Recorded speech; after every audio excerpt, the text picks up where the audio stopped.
నమస్కారం గురుగారు. మంచిగా నడిచే వ్యాపారాలు మధ్యలో ఎందుకు ఆగుతాయి? కరెక్టే మీరు అడిగింది. నడిచే వ్యాపారాలు మధ్యలో ఎందుకు ఆగుతాయి? చాలా చక్కని ప్రశ్న వేశారు. ఎందుకంటే ఈ రోజుల్లో వ్యాపారం 10-15 ఏళ్ళ నుంచి చేసి వాళ్ళు ఆగిపోతున్నారు. ఆగిపోతే వారికి చాలా ఇబ్బంది అయిపోతుంది.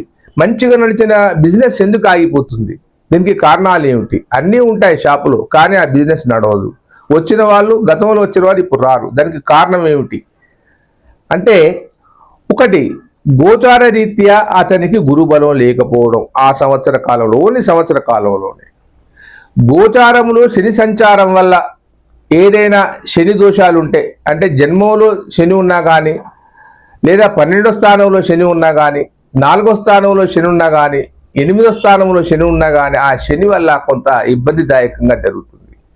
ఇకపోతే జాతక రీత్యా చూసేది ఉంటే వారికి 10వ స్థానం వృత్తి స్థానం ఉంటుంది. ఆ వృత్తి స్థానంలో ఆ దశానాథుడు కనుక సరైన వాడు కాకుండా ఉన్నా, లేదా అంతర్దశనాథుడు సరిగ్గా లేకుండా ఉన్నా కానీ అలాంటివి జరుగుతూ ఉంటాయి.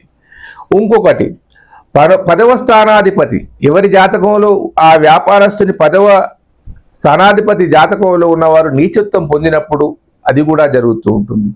ఇంకొకటి కూడా జరుగుతుంది ఏమిటనంటే, తాత్కాలికంగా ఆ యొక్క బిజినెస్ చేసే వారికి ఆ షాపు పైన దృష్టి లోపాలు కూడా ఉండవచ్చు. ఆ దృష్టి లోపం వల్ల కూడా వ్యాపారం నడక చతికిలబడిపోతూ ఉంటారు. దానికి ఏదైనా దృష్టి లోపానికి సంబంధించిన విషయాలు తెలుసుకొని తీస్తే త్వరగా నడుస్తుంది.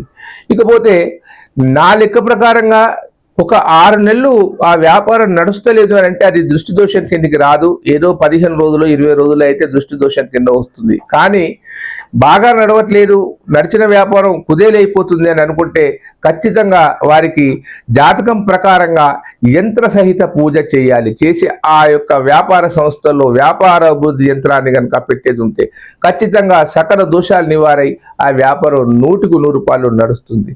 ఎంతో మందికి సహాయం చేశాను. ఈ సహాయం వల్ల వాళ్ళు బాగుపడ్డారు, చాలా సంతోషంగా ఉన్నారు. ముఖ్యంగా ఏదైనా నమ్మితేనే జరుగుతుంది, కానీ నమ్మకం లేని వాడికి ఏదీ జరగదు. ఇంకొక విషయం చెప్తున్నాను, ప్రయత్నించని వారికి భగవంతుడు కూడా సహకారం చేయడు. ఈ జ్యోతిష్యం అనేది భగవత్ స్వరూపము. భగవంతుడు మనకిచ్చిన ఒక పద్ధతి, ఒక నిర్ణయము, వారి ఆదేశము. దాన్ని కనుక మనం తెలుసుకొని ఈ జాతకం ద్వారా మనకుండే ఒడిదుడుకులు కనుక సరి చేసుకుంటూ వెళ్తే చాలా బాగా ఉంటుంది. సర్వే జనా సుఖినో భవంతు.